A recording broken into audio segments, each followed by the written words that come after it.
Okay, so in today's video I'm going to show you how to only cut parts of a cutting file. Some time ago I created a card. I'll try and insert a picture of it here in the video.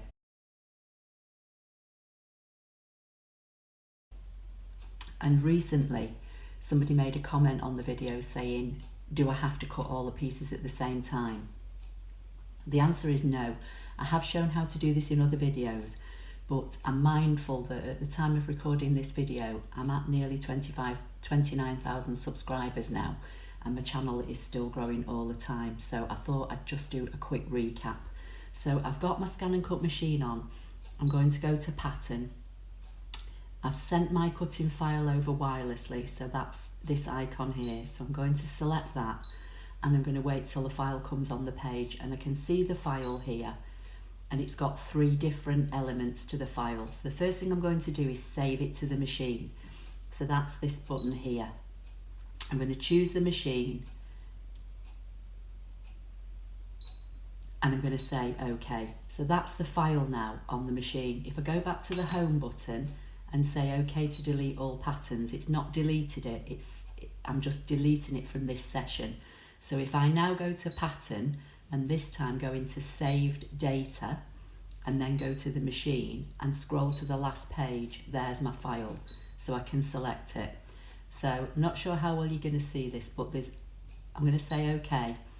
There's different elements here. So there's the base card, there's a section here which was the liner. With it being a shaped card, I made an insert that you could cut in paper and write on.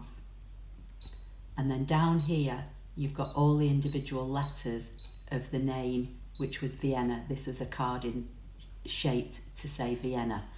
So if you just wanted to cut the base card, the first thing to do would be to select a part that you don't want, then go into the top left editing icon. And the way that you know you've got the right part also is this is selected. If I go onto this icon here, it will tell me the size. And it says it's 7.67 high. If I click on the other one, it's 7.83, so I know that other one is my base. So this is the liner. Okay, so I'm just going to say OK for now. There's 2 ways of doing it. You can, with that selected, hit the trash and say OK, and that's deleted it. The other way to do it, I don't want to cut, say in this particular instance, I only want to cut the base card, so I don't want to cut these letters.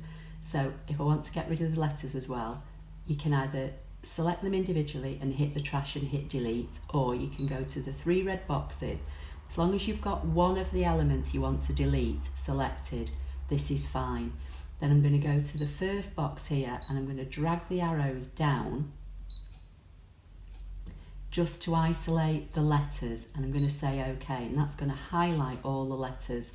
So now I can say OK, and I can delete and say OK, and then I'm just left with the base of the card.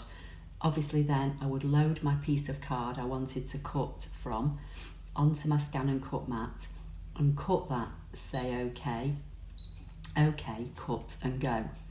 Once you've cut that, if you then want to cut the insert, all you need to do is go back to the home button, say OK to delete all patterns, go back to your pattern, save data, find your file, and then you would do the same thing. You'd say OK. So this time you might want to cut the liner. So you'd select the base card, go into the editing icon, hit delete.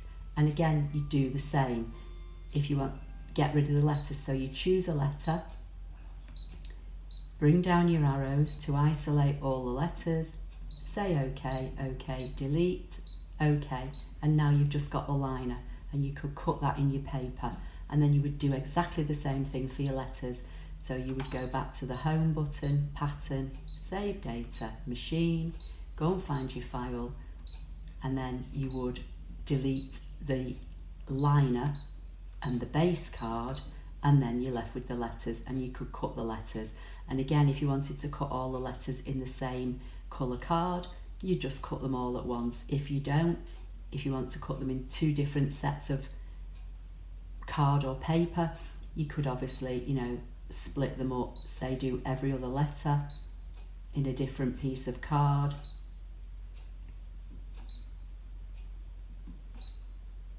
And put 2 pieces of card on your mat. Do a background scan so that you know where your 2 pieces of card are lining up, position your letters and cut. So that's how you cut just different elements of a cutting file that are all together in one cutting file. So there's no need to save, in this instance, the name as one cutting file, the liner as another cutting file and the card as another cutting file, because you're just taking up space. A, in Canvas if that's where you store it, and B, if you store it on the machine, you're taking up space there. Once you bring the file over from Canvas and you save it in your machine, before you start manipulating it, it's always going to be saved within the patterns wherever you've saved it on your machine. So I hope you found that helpful. Please give the video a thumbs up. Don't forget to subscribe if you don't already do so, and I'll see you in the next video. Thank you.